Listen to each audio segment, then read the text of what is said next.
We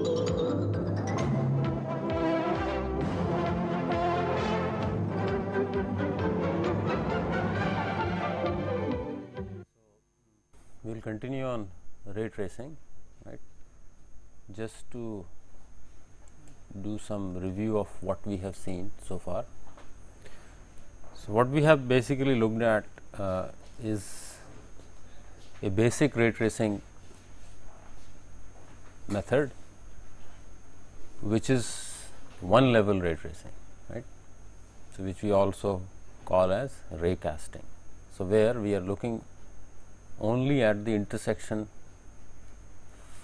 for the first hit closest object, right, and subsequently we do not spawn the other secondary rays, right.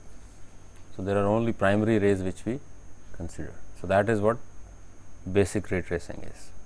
So, if you look at the algorithm for this basic ray tracing would be is that for each pixel, say x y, you will shoot a ray coming from the eye or the center of projection for the camera, right. So, that is the origin of your ray in the direction of the pixel x y, right. Now, with that ray you compute ray object intersection, right, the various objects in the scene, and then you obtain the closest intersection point, because that is the point which is visible. The others are occluded by the front objects.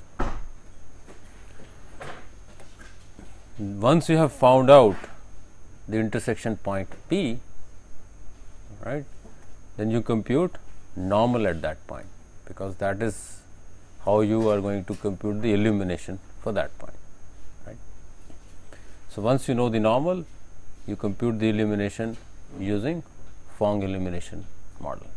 That gives you the intensity or the color, whichever way you want to render the image, right. So, that is a basic algorithm which is used, right.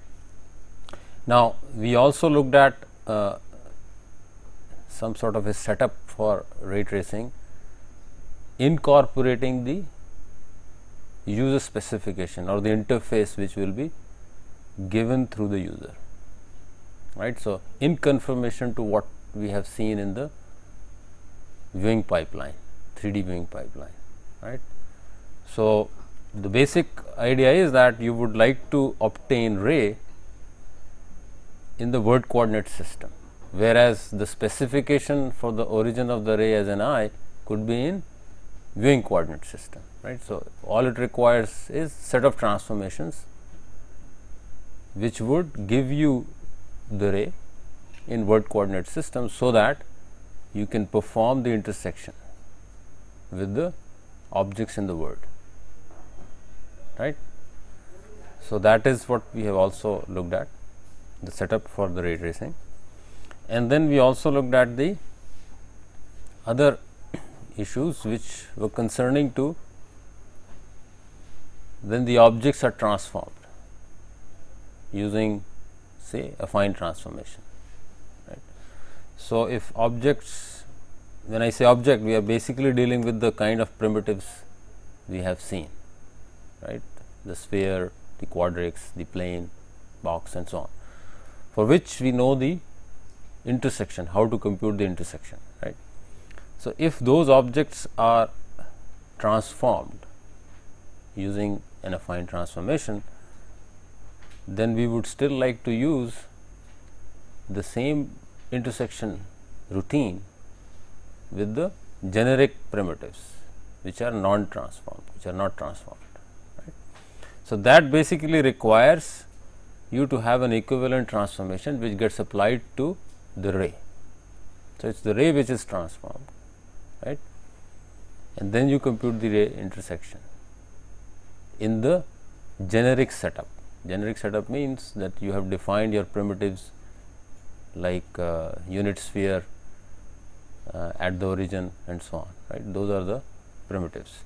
So, you make that transformation to the ray, Right. Similarly, you need a transformation for the normal at the point where you get the intersection. So, that's also we have seen. So, now from here we would like to further look at the issues of ray tracing going beyond this one level, right. We would like to see the secondary rays also. So, if you recall, what we have as the scenario for ray tracing is that the ray starts at this eye or the camera center, and this is your viewing plane. So, with respect to a pixel on this viewing plane, you get a ray which, let us say we call it as I ray, right. That is the primary ray which is spawned with respect to every pixel on the viewing plane. So, it hits, let us say, an object C, right. There could be various possibilities. That one possibility is that you get a reflected ray at this point, which is R1, because the material of the surface of this object C is reflective. So, you get a reflected ray, and you may also get a transmitted ray or transmission ray, which is this T1, because the object is transmissive, right. So, there is a transmission which can happen through the object, right. Further, this reflected ray may hit another object, say D, right, and a similar phenomena may occur. That means, another ray is spawned as a reflected ray R2 and a ray transmitted ray as T2 from here, and same thing may happen here. So, here we are considering the transmitted ray through this, which may hit another object E, and so on, right. So, now in order to compute the illumination at this point, right, that is where the ray had hit the first, right. That is the point which you want to illuminate. In order to be able to do so, you will have to account for all these reflected rays and the transmitted rays, which are spawned as a consequence of this, right. So, you will have to trace these rays and accumulate the illumination they would contribute to this point,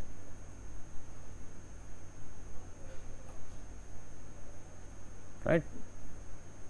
So, that will be the final illumination of this point, right. So, let us try to see first of all the configuration which gets built using the various rays we have, right. So, all we observe is actually a formation of a tree, right. So, what we have is, let us say this is the eye. So, what we get is the eye ray here, which is the primary ray.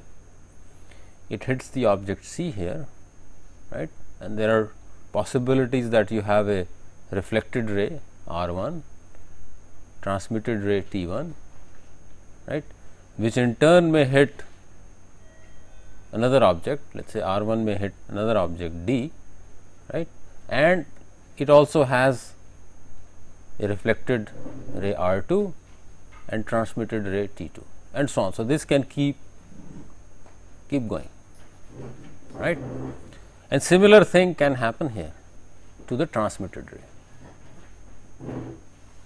right. So, now what we are looking at is that if you want to compute the intensity at the point of intersection with the object C, what you need to account for what happens with respect to the object D, what happens with respect to this object, and so on, right. So, in some sense you will have to account for the illumination at this object, and then compute the total illumination at this point, right. And as a computation, you can see that this is just a recursive formulation, right. At the point hit, you spawn the reflected ray and the transmitted ray, and that may be done in a recursive form, right. Okay. So, now if you look at the rays in addition to the primary rays which we have been talking about. So, the I ray is the primary ray which goes through the particular pixel you want to eliminate, right, through the eye. So, this is the I ray. It hits the object, right, and there are various other rays now which one has to look into. This, let us say, is the reflected ray, this is the transmitted ray, and there is also a ray which you have to look at is the shadow ray, right. So, shadow ray is just the ray between the point which is intersected, right, or hit to the light source, just to figure out whether this point is occluded by any other object with respect to the light source or not, right, because if it is so, then this point is in shadow, right. So, these are the three secondary rays which one has to consider when you find out the point of intersection, right. Okay. So, the next thing is that when we are looking at these various rays, right, and we also have to account for what happens with respect to these secondary rays, right, then we get to know what is the direction of this ray, only then you can trace them, right.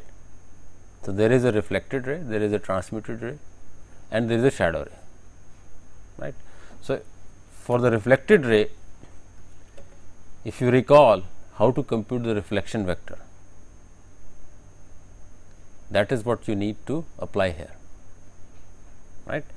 So, the reflection vector basically follows the law of reflection, right, where if you have this, so this was in the context of with respect to the light vector, right. So, this is, let us say, the light vector, this is your normal vector, then this r, which is the reflected vector, is obtained just by considering the fact that this angle theta I is equal to the angle theta r, right. And geometrically you can figure out that this r is nothing but this, which is 2 L dot n minus L, right. So, in the context of this L is nothing but, let us say, in the first case is the I ray, right. With respect to that, you are going to compute the reflection vector, right. So, the direction of L may be just the opposite what we are looking at here, right. So, you will have to incorporate the proper sign with respect to the direction you have for the incident ray, right, and compute the reflected vector or the reflected ray, right. So, we know now how to get the reflected ray. Right. Now, let us see how do we get the transmitted ray. So, if you recall Snell's law, right, high school physics. So, what do we have? There is this incident ray here, right. Depending on the type of medium it is incident on, you will observe a bend of the ray, right, and that is what the direction of the transmitted ray would be, right, which is governed by the refractive indices of the material, right, of the medium from here to here, right. So we observe this relation sin theta I times eta I or ni equals to sin theta t times eta t, right. That is what Snell's law is. So, we are interested in finding out the direction of this t, right, so that we can continue tracing the ray, right. So, similar to what we have done in the case of reflected ray, we can actually do a geometric construction and obtain this t.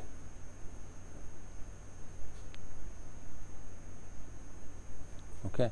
So, now let us see what we are trying to do here is that, say this is the incident ray I have, this is theta I and this angle is theta t, okay, and this is the direction of the normal I have. So, first we try to obtain a unit vector in this direction, right. So, if I consider this triangle, right, then with respect to a unit vector in the direction of the incident ray, I have a vector which is cos theta I in the direction n, right, and then this vector is nothing but I plus this vector which is cos theta I times n, right, divided by, if I am interested in the unit vector, divided by the magnitude of this vector which is sin theta I, right. So, I obtain a vector m which is unit vector in this direction, which I have displayed it using a red color here. This m vector is basically given as this I plus cos theta I n divided by sin theta I, right. So, that is the unit vector I get here. Now, look at this triangle now, right. I am basically interested in finding out t, right. Now, again t is from this triangle is this vector plus this vector, right. This vector is nothing but the unit vector times the magnitude here, right. Unit vector we have already found out which was m, right. So, this is, and sin theta t is the magnitude if I consider this to be a unit vector here, right. So, I have this vector as sin theta t times m, right, and this is nothing but cos theta t, there is an opposite direction of n. So, I have minus cos theta t times n, right. So, the summation of these two vectors gives me the vector t, that is what I am interested in, right. Now, I can substitute for m, right, which I have already computed there to get this, right, and I know the ratios of sin theta t to sin theta I, which are nothing but the refractive indices, right, which is this, and I get I plus cos theta I n minus cos theta t n. So, here also cos theta I can also be computed as a dot product of I and n, right, incorporating the proper signs, right. So, this is how I can get t, which is the direction for the transmitted ray, right. So, now what we have is, we have the reflected ray direction, we also have the transmitted ray direction, right. Now, it is just a matter of tracing the respective rays, right. Okay, so just to illustrate the example here, let us say if I have these objects as object 1, object 2 and object 3, and these are the light sources L1 and L2, right, and that is what I have as the I. So, this is my primary ray, I ray, which starts from the I to a pixel, say xy, right, and it hits the object 1 here somewhere, right. So, with respect to the tree which gets formed, I have this ray coming to object 1. Right. So, in the next step what happens is, at this point I have, let us say, a reflected ray here which goes and hits the object 3. I have a transmitted ray which comes and hits the object 2, right. And then I have these shadow rays with respect to each of the light sources L1 and L2, right. So, this is the scenario which I have once I hit the object 1, right. So, I have to look at all these rays, right. So, here on this tree what I have is, this is the object 1. So, I have the transmitted ray T, right, which goes and hits object 2, and I have a reflected ray R which goes and hits the object 3, and then I have these rays L1 and L2, right. So, in the next iteration, again at object 2, let us say I have a reflected ray here, right, and again I have these shadow rays with respect to L1 and L2, right. And similarly, here with respect to object 3, I have this as the reflected ray and this as the transmitted ray, and these are the shadow rays, right. So, this is what you have to account for, right, in this scenario, right. So, while calculating the illumination here, I do the illumination computation with respect to L1 and L2, and then I look at what could possibly come from the other rays which are spawned, and then I accumulate here, right. Okay, so the next thing is that when to stop, right, that is a basic question. So, when to stop?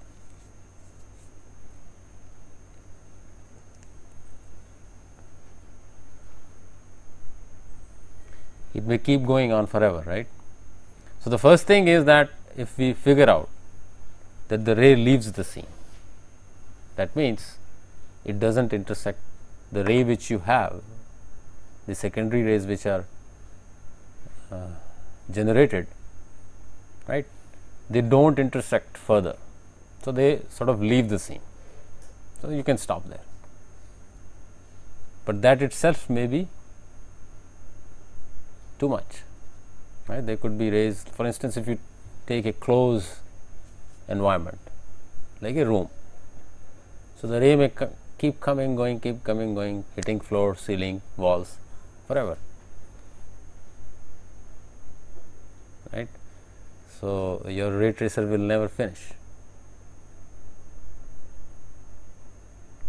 right. So, the question is that what is it that we are trying to use these rays for? We are basically looking at the contribution of the secondary rays which get further spawned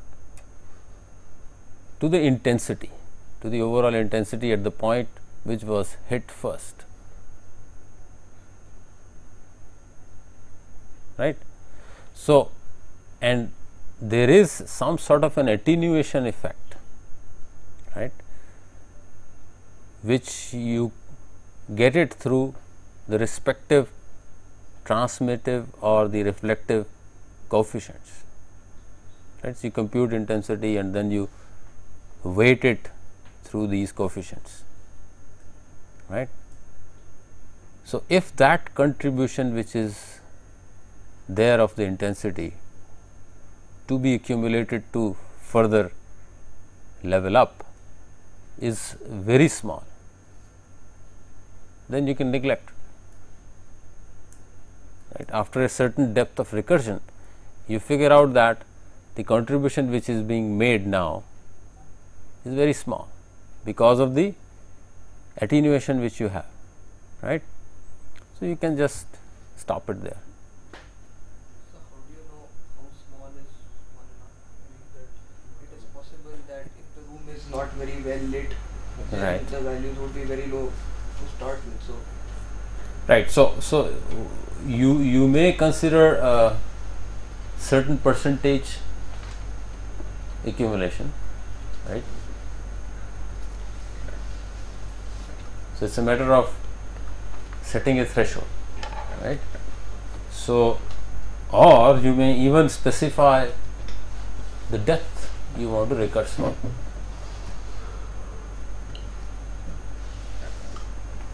right. So, the maximum depth of the tree you want to recurse, that could be defined by you as a user, and you stop it after that, right. Okay, so let's again look at certain issues in terms of computing the intensity, right.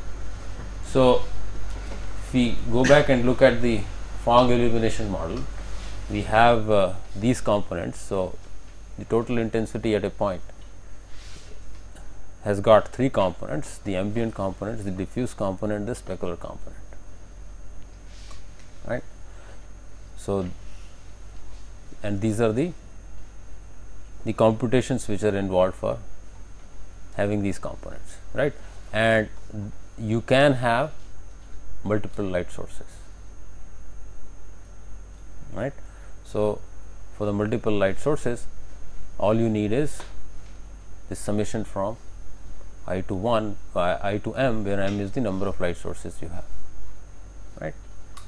Now, let us say if we are looking at the scenarios where we have these secondary rays, right. So, let us say if we have only one light source, right, and we figure out that the point which was hit, point of intersection, is in shadow, right. What we have got is the point which is intersected, we figure out that it is under shadow. So, what do we do to the illumination?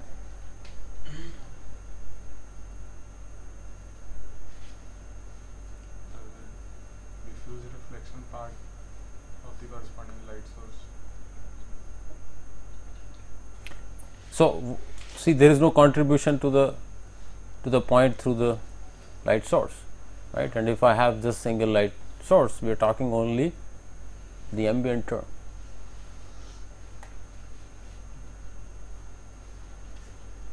right.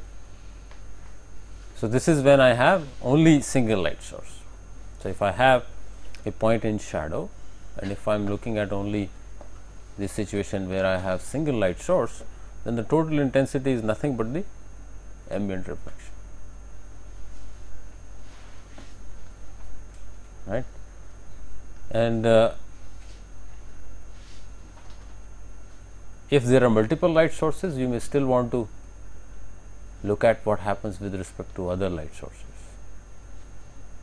right. For simplicity, many a times a ray is not spawned further if you find out that the point is under shadow.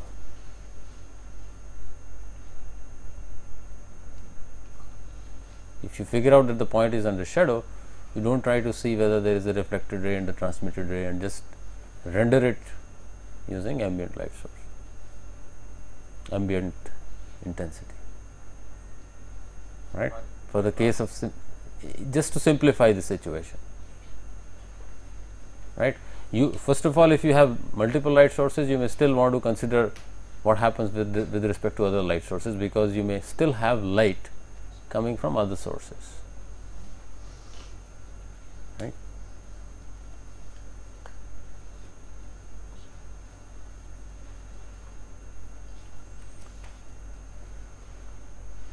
Okay, so and if you have a general situation, right, where I have reflection and the transmission rays, right, then what we are looking at is the total illumination is the local illumination. Local illumination, with local illumination I mean that all these three components, the ambient component, the diffuse reflection component and the specular component, computed with respect to each of the light sources, right. So, that gives me the local illumination at that point. Now, further, when I am looking at reflection and transmission rays, right, then I gather the illumination with respect to the point which is hit by the reflected ray, the illumination for the point which is hit by the transmission ray, and do an attenuation using the reflective coefficient and the transmitted coefficient, right. So, now if there are further spawning of the rays in a recursive manner, you see that this attenuation factor is going to reduce the total effect from the nodes which are lower in the tree, right. So, when you are computing the contribution, you are computing through these coefficients, right, and that is where you can apply a certain limit that you want to stop now.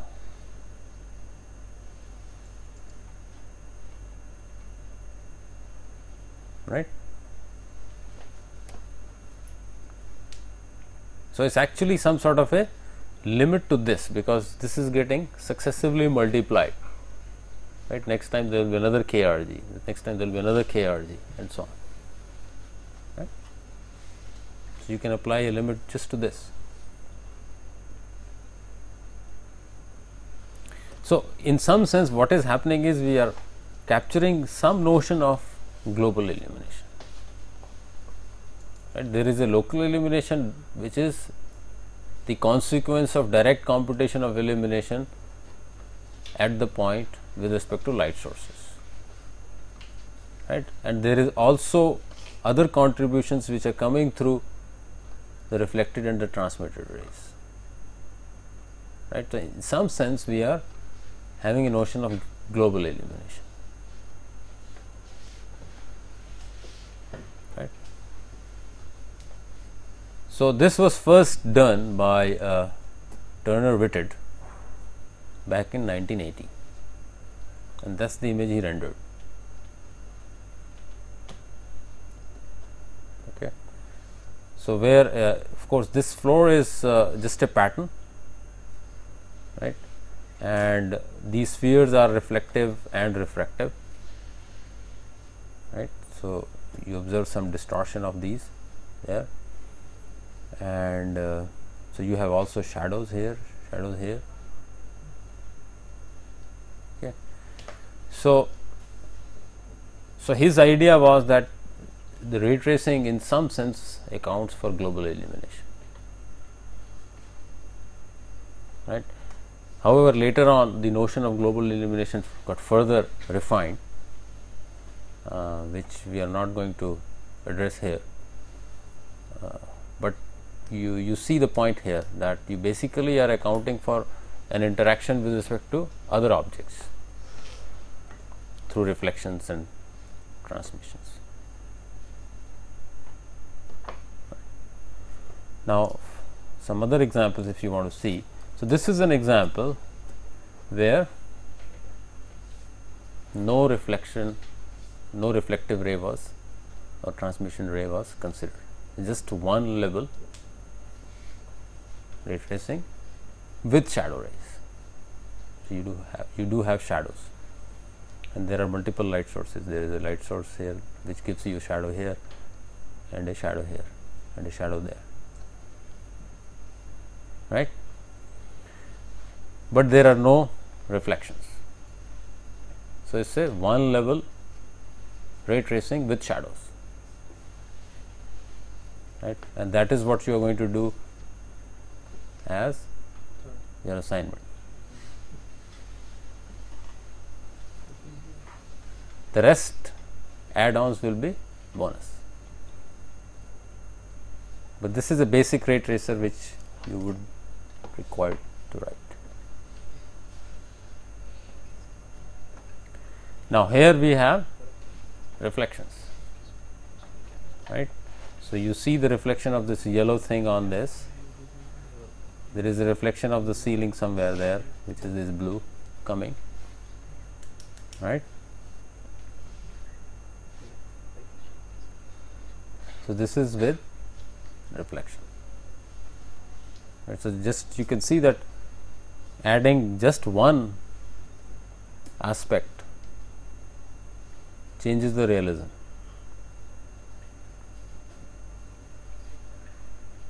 Right, this looks more realistic than this, isn't it?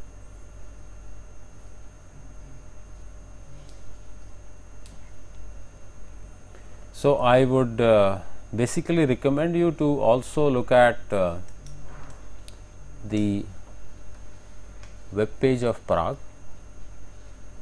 Right, he wrote a ray tracer as a part of the assignment in the graphics 2 course, which is a complete ray tracing, not just the basic ray tracing, and it also contains a reference to the PowRay homepage. PowRay is another ray tracer which is available in the public domain. So, you can actually look at the various examples there.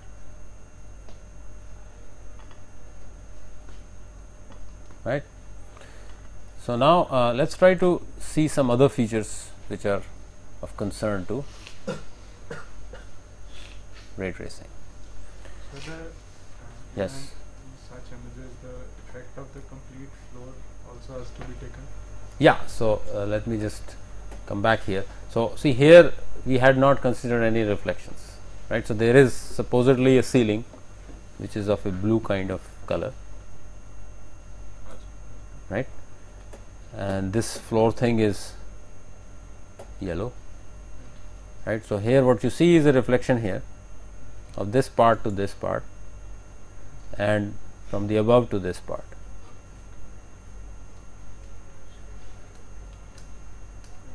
For the computation of shadow, we'll have to consider that on the floor, right, what part of light is blocked by these objects. Correct.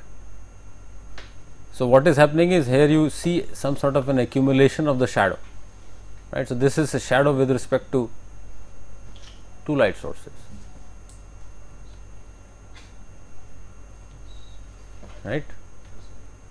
So, it is a union of the two shadows in some sense in terms of the effect,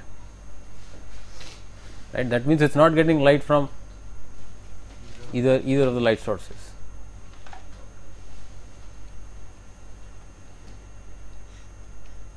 right. Okay. So, the other features which are also pertinent is that one thing is when we look at ray tracing as a method of rendering, what we have is actually is an image based method, right, because what we are doing is we are shooting a ray with respect to each pixel, right, and then perform intersections and so on and so forth. right. So, the number of rays which you are going to use to generate an image is depending on the fact that how many pixels you have for the area you want to render.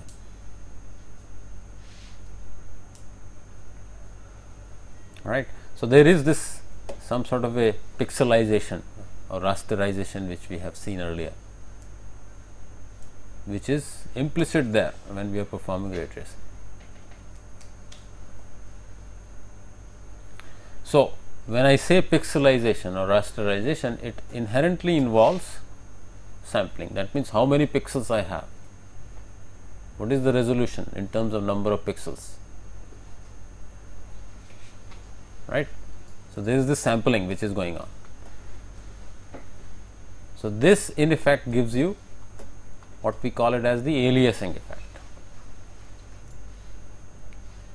right. So, just in the case when we were doing this line drawing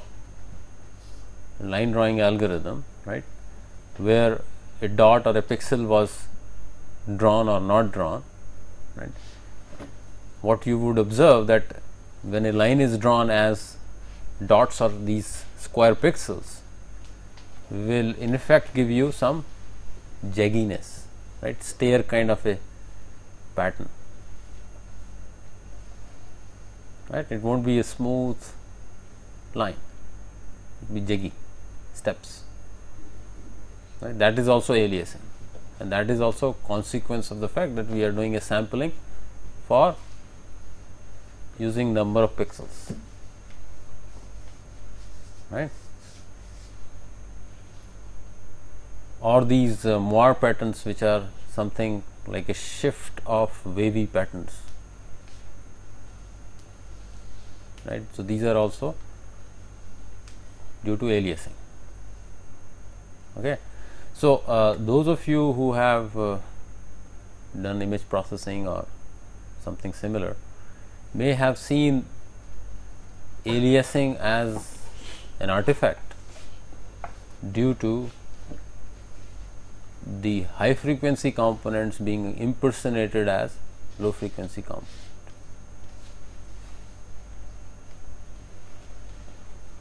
Okay, so, in the spectral domain,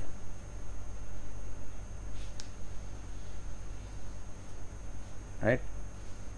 So, here the visual effect what we are looking at is that this aliasing is causing the jagginess, right. So, the question comes, how do we remove this effect?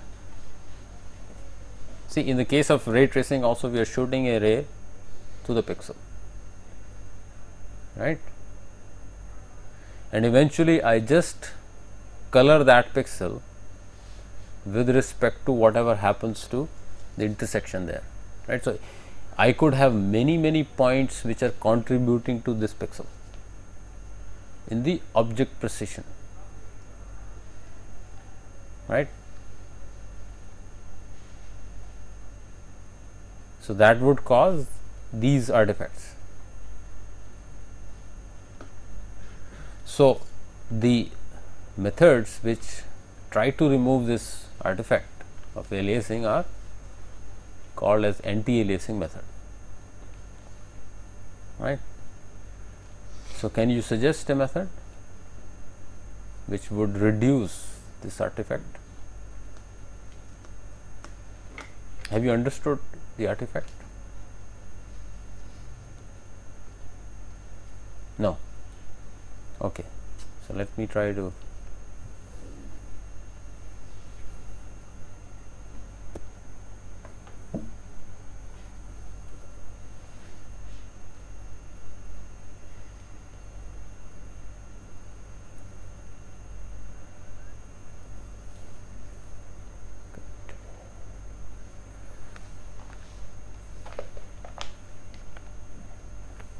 okay, let me draw it here maybe. So, if I have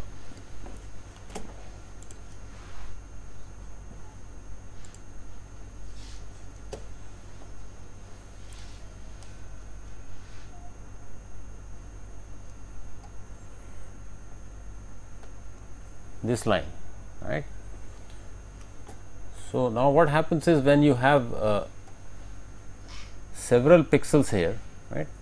So, what will happen is that you will observe, and see, pixel is nothing but some sort of a grid, right. So, what you are saying is that if the line passes like this, right, you are going to render this pixel, maybe this pixel, maybe this pixel, maybe this pixel. So, what you observe is this step kind of a thing, right. It is not a smooth straight line, but because of the fact that you are using these pixels to render, you will see these squarey patterns, right. And this is basically governed by the number of pixels you have for the area you are rendering, right. If I have lots of pixels, then these dots are going to be small and small. So, I would not see this artifact, whereas if I have a small resolution, right, less number of pixels for the same area, I will see this effect extremely dominating, right. So, similar thing is happening even in ray tracing, because I am actually shooting ray with respect to these pixels only, and then I color that pixel. So, this pattern would exist, right. Particularly, it will be apparent at the boundaries of the two objects or boundaries at the shadows.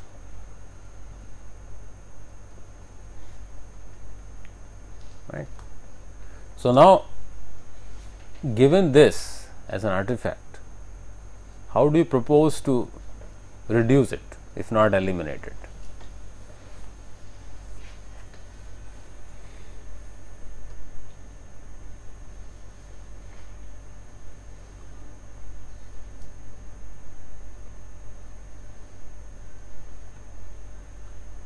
See, what about virtually increasing the resolution?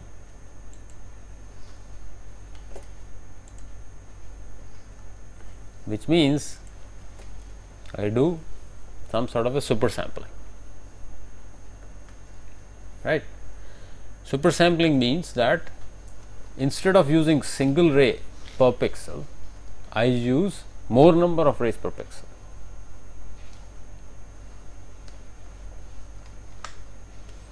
Right. And then to get the final result, I do some sort of an averaging or some other filter. See, average is nothing but some sort of a smoothing function, it is a filter.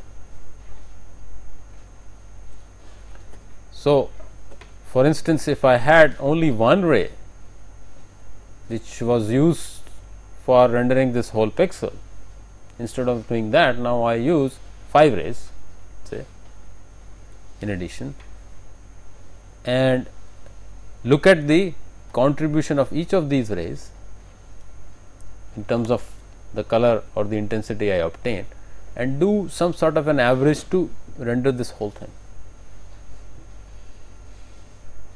Right. So, I have increased the virtual resolution, right. The computation in which I am doing this ray tracing has got a higher resolution than I had decided earlier, right. So, just to illustrate you here the example, you look at here at the boundaries here, right. You see some staircase kind of a pattern here, right, here, here.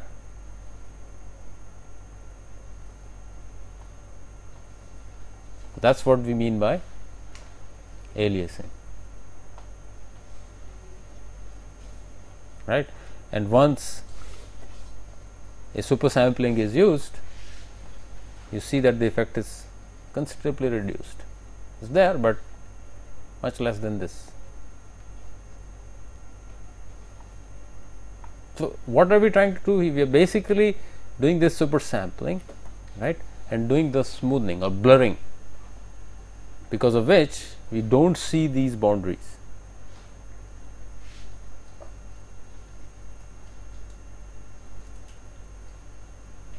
Right. then what is the consequence in terms of computation?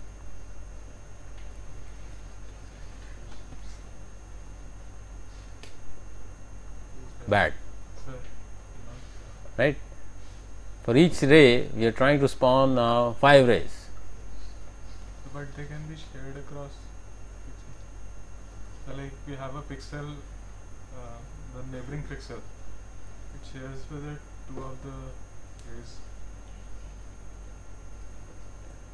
No, what we have, see, this was the ray earlier, Yes. right? Now, what I am doing is I am basically looking at these as further divided, right, and spawn these rays. So if we have done a calculation for, let's say, this vertex, we can use it again. Yeah, you can do some optimization to exploit the coherence information of these rays, but at a brute force level, you are adding computation just by the number of rays you are shooting now, But it's becoming twice. It becomes twice. at least.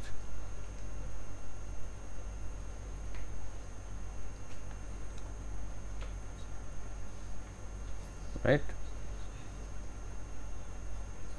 So, but the effect is quite good, right? The result what you get is quite good, right? So, what we are trying to achieve here, see, in some cases what happens is, instead of using only the position like this, and that is where the problem comes of not being able to use the coherence, is that even this is a very structured way of doing super sampling, right? What you want is some randomness to it, right? You are doing a sampling, so you don't want to do a structured sampling, right? So you add some stochastic thing to it, randomness to it, right? So that's what we call it as jitter. So we jitter these pixel positions, and then we shoot the rays, right? So these positions may not be retained at these points.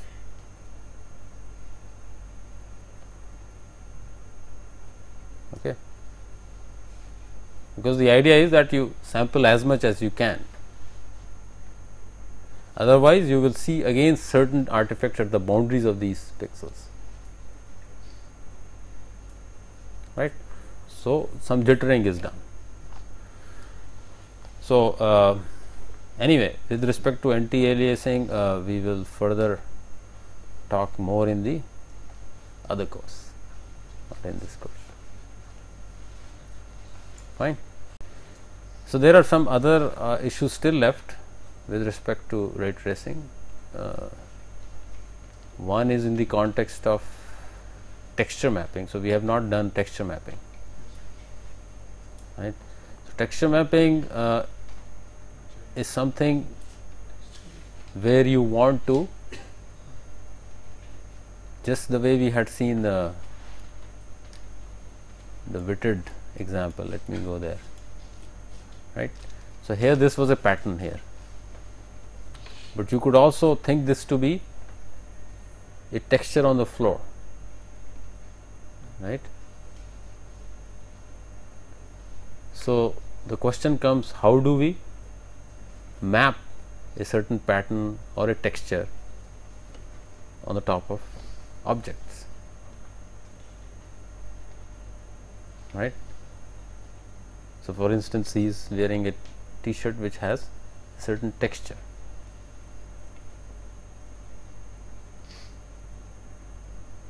right? So even let's say if you want to write these patterns on the pen, this could be done using texture mapping, right? And it's very easy to incorporate texture mapping in ray tracing. Okay, so we'll talk about that next time. Thank you.